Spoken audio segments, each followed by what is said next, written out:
Assalamualaikum warahmatullahi wabarakatuh. Hai teman-teman semua, gimana nih kabarnya? Semoga dalam keadaan sehat. Amin ya Allah ya Rabbal Alamin. Kembali lagi di channel ini untuk bahas dan share budgeting, food prep, meal plan, dan juga daily tips lainnya. Untuk teman-teman yang baru bergabung, selamat datang. Jangan lupa untuk like, komen, dan juga subscribe-nya. Terima kasih. Alhamdulillah wa syukurillah, hari ini bisa share lagi kegiatan budgeting untuk pengevaluasian di bulan Agustus ya teman-teman. Alhamdulillah wa syukurillah, rasanya happy dan juga senang banget udah bisa ngelewatin 1 bulan ke belakang, karena bener-bener deg-degan banget di bulan Agustus ini. Banyak banget pengeluarannya teman-teman, apalagi dana tak terduga dan juga dana sosialnya. Makanya alhamdulillah ini di akhir bulan udah bisa kita lewati ya teman-teman. Dan ini kita akan evaluasi dulu budget di minggu ketiga dan juga minggu keempat, terhitung dari tanggal 14 sampai dengan tanggal 28 Agustus. Nah, ini untuk sisanya itu banyak yang kosong ya teman-teman, karena bener-bener dibikin budget untuk 2 minggu itu aku ngerasanya durasinya lebih amat sangat panjang dibandingkan untuk 1 minggu 1 kali. Makanya ya alhamdulillah tetap disyukuri walaupun sisanya beberapa lembar aja ya teman-teman. Nah, ini untuk sisa dari belanja mingguan cukup lumayan besar ya teman-teman, Rp20.000 dari budget Rp100.000. Ini aku belanjanya langsung ya teman-teman ke Tip Top, jadi lumayan harganya lebih hemat dibandingkan untuk ke warung. Nah, untuk sisa dari dana darurat ini sebesar Rp10.000 dari budget Rp100.000 yang sudah aku anggarkan. Lumayan banget teman-teman, di bulan Agustus ini banyak banget dana sosial dan juga iuran-iuran ya. Tapi alhamdulillah udah bisa terlewati, mudah-mudahan di bulan selanjutnya bisa berjalan dengan lebih baik lagi. Amin amin ya robbal alamin. Nah, untuk sisa dari budget yang lainnya seperti ke pasar, terus family time, galon atau gas, jajan anak, beras itu habis tidak tersisa ya teman-teman. Dan ini akan kita kalkulasikan ya teman-teman untuk keseluruhan sisa budget dari minggu pertama sebesar Rp14.000, untuk minggu keduanya sisanya sebesar Rp90.000, dan ini untuk minggu ketiga dan juga minggu keempat sebesar Rp30.000. Dan untuk teman-teman yang menanyakan peralatan budgeting, linknya sudah aku taruh ya di kolom deskripsi. Oke, lanjut, ini untuk sisa keseluruhan dari setiap minggunya itu sebesar Rp134.000 ya teman-teman totalnya. Ya alhamdulillah udah bisa terlewati walaupun tidak sebesar di bulan-bulan kemarin ya teman-teman, karena ya namanya pengeluarannya setiap bulan itu kan beda-beda ya, pemasukannya pun ada yang lebih besar, ada yang lebih kecil, tidak menentu ya teman-teman, apalagi yang kerjanya itu gajinya 1 bulan 1 kali. Oke, di sini aku akan samakan ya teman-teman antara sisa isi dompet dan juga tulisan. Nah, ini untuk di dana darurat aku hitung keseluruhannya sisanya sebesar Rp62.000.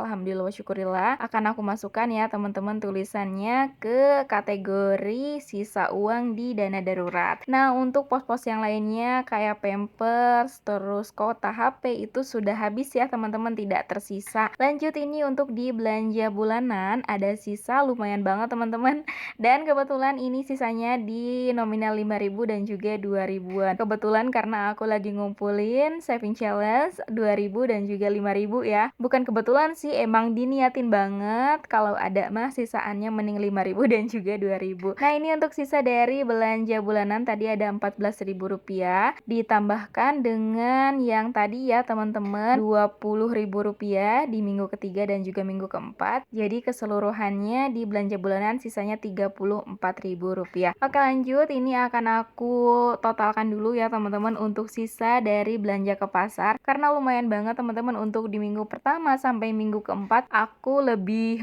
banyak untuk nyetok protein hewani. Aku udah sekitar 2 mingguan ya teman-teman enggak food prep, makanya hanya nyetok protein hewani aja ke pasar, dan juga untuk sayurannya aku ke tukang sayur. Tapi nggak tahu kenapa ya teman-teman, untuk protein hewani emang aku lebih cocok di pasar, dan untuk sayuran memang aku lagi senang-senangnya untuk belanja harian. Makanya di sini untuk teman-teman yang nanyain kok belum bikin video food prep, ya aku lagi sedang menikmati fase belanja sayur setiap hari teman-teman. Makanya mungkin untuk minggu-minggu ke depan insya Allah ya aku bikin video food prep. Dan nggak beda jauh sih harganya ya, ada warung terdekat itu harganya lumayan murah-murah banget. Jadi ya emang ada plus minusnya tersendiri. Kalau misalkan kita food prep itu udah 1 minggu 1 kali doang capeknya, dan hari-hari berikutnya kita santai, tapi kekurangannya kita nggak bisa buat leha-leha, nggak masak sehari ya teman-teman, karena otomatis sayuran yang udah kita food prepin bakal busuk teman-teman. Tapi kalau belanja sayur kayak setiap hari ini lebih fresh, lebih seger, lebih bisa kita milihnya nggak sih? Kayak hari ini pengen kangkung ya udah beli kangkung. Terus besokannya pengen sayur sop atau sayur asem, ya tergantung mood ya biasanya kalau belanja setiap hari. Tapi ya itu balik lagi ya, kita cocoknya yang mana asalkan menyesuaikan dengan keuangan yang ada.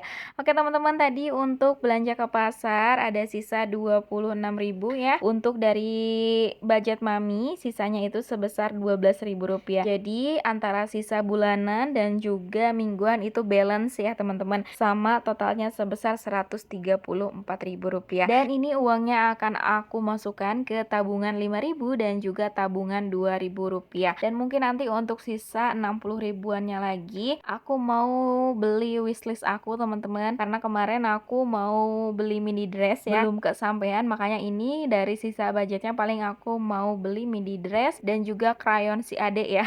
Lumayan banget sebenarnya untuk sisa-sisa kayak gini tuh, kayak ya sempet-sempetin juga untuk kita beli self reward buat diri sendiri ya teman-teman. Karena kadang kita juga terlalu egois nggak sih, harus mentingin ini dan itu, harus mentingin dulu seisi rumah, sedangkan kita juga sebenarnya banyak banget kebutuhan, banyak banget keinginan. Nah jadi ya kalau aku solusinya paling untuk di awal bulan aku pentingkan untuk tabungan utama, dan sisa di akhir bulan aku itu pakai untuk self reward dan juga beli keinginan seisi rumah ya, termasuk keinginan pak suami, keinginan aku, dan juga keinginan anakku ya teman-teman. Makanya nggak bisa nabung receh banyak-banyak ya, karena udah dibagi-bagi juga. Ini kayak buat iseng-iseng aja nggak sih, kayak tiba-tiba penuh gitu ya. Jadi aku tidak mentargetkan harus keisi dalam beberapa bulan atau dalam beberapa waktu yang dekat. Ini ya dijalanin aja, nggak apa-apa sedikit demi sedikit. Nanti juga nggak berasa ya teman-teman dari sisa budget ini. Oke, tadi aku lupa jelasin ya teman-teman, untuk di 5 ribuannya itu lumayan banget ya, bisa ngisi 12 kotak, dan alhamdulillah di 2 ribuan aku ngisi 6 kotak. Itu warnanya beda ya teman-teman, karena nggak tahu kenapa itu spidol tiba-tiba nggak ada ya. Sama nggak sih, perintilan budgeting itu kebanyakan ya dimainin sama anak-anak ya. Nah alhamdulillah teman-teman, ini udah ada di akhir video. Jadi untuk teman-teman yang mau memulai budgeting atau yang sudah menerapkan budgeting, yuk kita mulai dulu. Mulai untuk melangkah, mulai untuk memulai dengan yang baik, mulai untuk buang semua kata-kata negatif bahwa nggak bisa, nggak mampu. Semua orang bisa, semua orang mampu, dan semua orang mempunyai kesempatan yang sama untuk bisa memperbaiki keuangan. Oke teman-teman, sampai di sini dulu ya video kali ini. Semoga bisa menginspirasi dan juga bermanfaat untuk aku yang bikin kontennya dan juga untuk teman-teman yang nontonnya. Sampai jumpa di video berikutnya. Wassalamualaikum warahmatullahi wabarakatuh.